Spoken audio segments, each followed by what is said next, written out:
Afternoon, everyone. This is Tony from her Homestead Skills, and I spent a glorious morning in my garden. Spent quite a lot of time there. Was there a lot longer than I normally stay, but I didn't overdo it. I took my time and I did some heavy work and some light work so that I don't make myself sick again. Made sure to bring water, stay hydrated, and really enjoyed the peacefulness of being in the garden. And yes, I would probably go there 4, 5, 6, 10 times a day if I could just step out the door into my garden. But because I have to get into my car, and even though it's only a 5-minute drive away, it's such an inconvenience to do that, so I try to go once a day in the morning rather than what would be habitual for me in that going in and out all day long is the way I used to do with my own backyard garden. But you adjust, and I'm happy to have a garden. It is, there is something about the peacefulness of being in that environment, having your hands in the soil, even if it is back-breaking work sometimes. There's so much joy in being in the garden, and the watching the bees and watching the flowers bloom and just the whole thing coming to life is something I would never want to give up. And I think if you're a gardener, you understand that, and if you're not, you probably don't, but that's okay too. It's the place I want to be when the weather permits. It's wonderful. Now, it is an absolutely glorious day out there. The weather is absolutely perfect. It's not hot, it's not humid, it's not cold. Well, it is nice and hot, but it's not exceptionally hot. So it's absolutely perfect. And at the garden, there's always this breeze over there for some reason. I don't know why, but that sometimes it's a heavy wind, but today it was just a lovely breeze. And even if you were working, it kept you reasonably comfortable. Now, someone on my channel mentioned that they read today that the food banks in Canada, like I did do a video yesterday regarding the situation with food banks. Perhaps I was not as adamant about how bad their situation is. Yes, that they are on the verge of collapsing. And that is true. That's what this one person told me, that they'd read an article how they are in such dire straits. They've been in dire straits for a while now. And it is extremely difficult when people rely on a system and the system falls apart on them. And that is why we encourage people to look after themselves more, to prep, to try and stay ahead of the game, to try and put something away for a rainy day, because when the system collapses on you, where are you going to go? What are you going to do? And, you know, the food bank is one of these last resorts, and it's collapsing just because of the strain that has been put on it recently.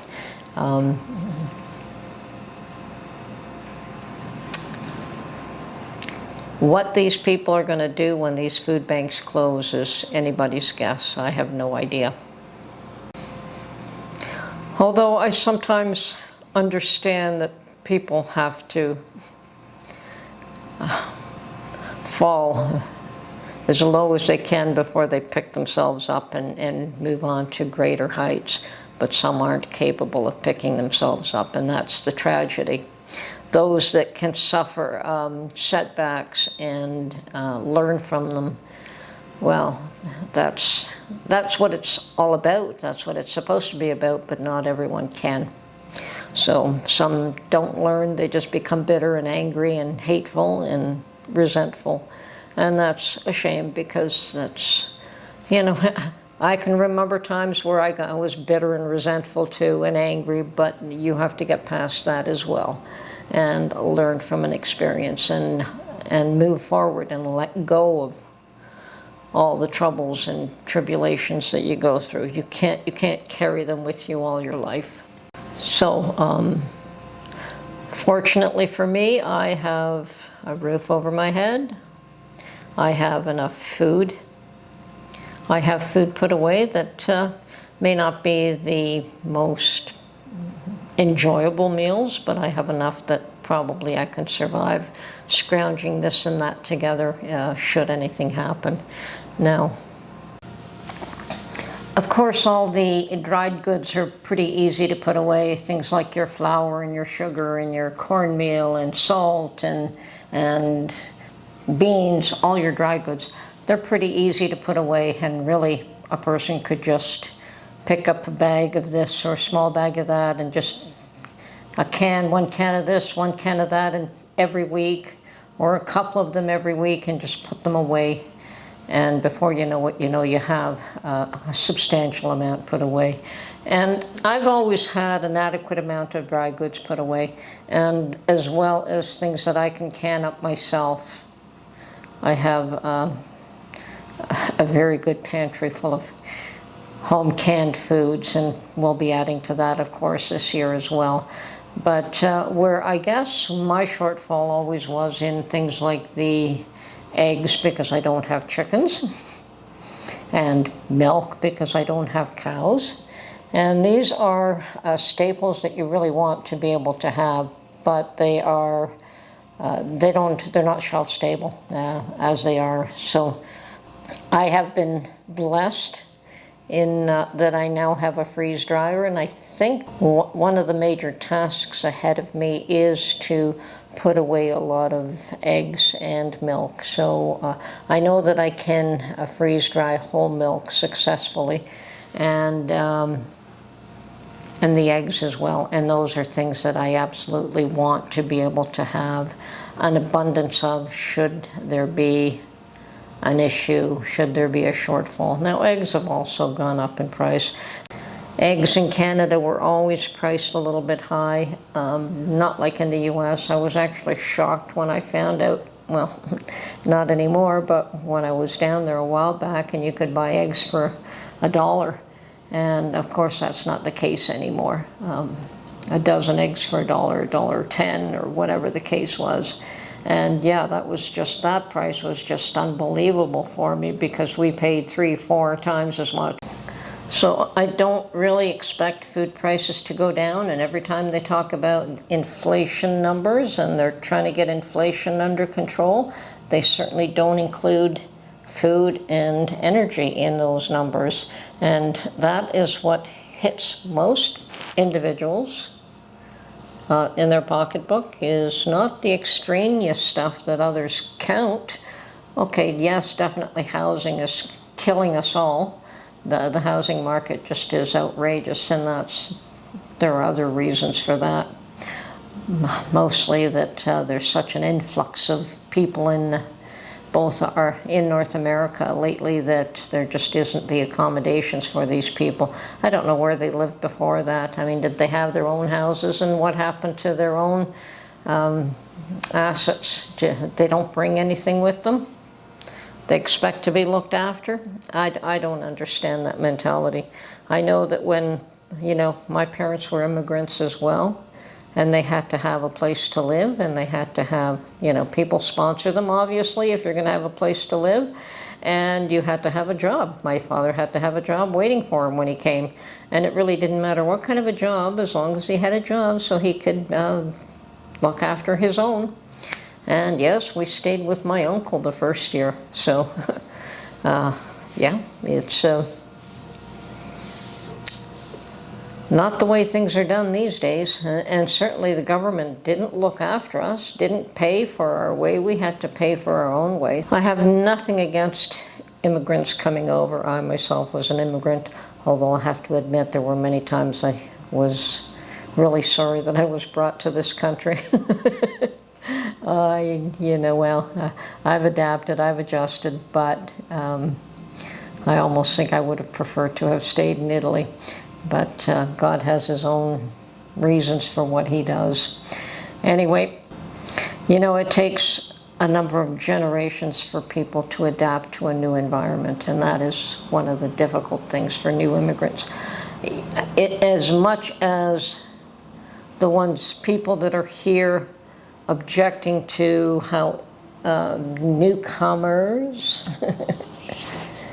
don't assimilate or can't assimilate or don't understand. It is also difficult for those people to adjust to new traditions, new ways of life, and things that they may view as scandalous or may view as wonderful. Whatever the case is, it's still an adjustment for them that sometimes they just can't make, and the older ones rarely can. They get by, and perhaps even the next generation struggles, and it isn't till maybe the third one that it actually integrates well into society, and because they're raised in that environment. Anyway, the big issue, of course, with all this immigration, I mean, Canada's suffering as well. The numbers that have come over here are nowhere near as great, but then again, we don't have the capacity for them. You know, our country is like one state in the U.S. So if you have 1.3 million people come to Canada, it's like having 11 million coming here. We just can't absorb and accommodate all these people without a lot of turmoil for everyone and for them as well. And recently, today, what was the other thing that I heard today is that they have tent encampments in parks and in public places that they're not allowed to take down because the justice system has said that unless you can find housing and accommodation for these people, you can't take down their tents and the way they're subsisting. So, unfortunately, a lot of these people, they're there because they have drug addiction and they have mental illnesses. There are a few who are there to game the system, who plant themselves there in the hopes that somebody will help find them housing. And believe you me that that does happen, because if they're not allowed to remove the tent cities that crop up in these places unless you have housing for them, that means that somebody else is enforced to look after your needs. Now, once again, relying on a system, and so far that one is working to their advantage, but that too will collapse because there is no housing for them. So they'll end up on the street for years to come after a while. I mean, there just isn't enough housing. It just doesn't exist. You can't pull housing out of thin air and, you know, place all these people in them. And they have tried to get people to open up basement apartments in their homes, but not everyone wants strangers in their homes either. So some of these things that they're trying just won't work. So the issue of the homeless and the hungry are going to be with us for quite a while. And I know that in countries like India, perhaps they've adapted. They have people living in the streets all the time, and they have those that have more than adequate and have proper housing and proper accommodation. So you have both of them living side by side. Now, I don't think that's possible in this country just because of the weather. In India, it's either very hot or rainy, but I think everyone can survive in those conditions, whereas you can't survive in 30 below temperatures here in Canada outside in the outdoors without proper shelter. So I don't know what they're going to do. I have no idea how they propose to house any of these people. The stupidity of some people is just beyond. They make everybody suffer for no reason. Everyone suffers. So it's ridiculous. Anyway, this is Tony from her Homestead Skills. Look after yourself, prep, look after your own. Be safe, be secure, and talk to you soon. Bye-bye for now.